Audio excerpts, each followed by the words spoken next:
Mga kadakal taho, sobra talaga mga kadakal taho. Kahit sabihin nating pagod na ako, pero hindi pa rin ako nagsasawang humahanap ng magagandang views. So ayan, parang hindi na ako makasalita mga kadakal taho sa paghahanap ng magandang view. O diba, ang ganda talaga ng view dito mga kadakal taho. Wow, amazing talaga yung bundok na yun mga kadakal taho. So ano ba yung bundok na yan mga kadakal taho? Pag-comment naman sa baba kung alam niyo yung bundok na yan. Ayan oh, grabe, sobrang ang ganda. Ayan, diba? Sobrang ganda.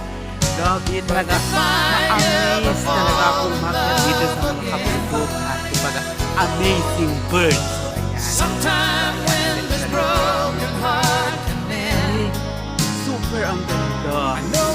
Kumbaga, parang lahat ng problema ko sa buhay ko, yung mga pasakit, yung mga dinidibdib kong sakit dito sa puso ko, parang lahat natanggal, lahat gumagaan yung kalooban ko kasi sa mga pinakamagandang view na tanawin dito makikita sa lugar ng Barangay ng UP Maguindanao. So ayan, grabe mga kadakal tapo, sobrang ganda ang mga view. So ayan, grabe no, grabe, sobra.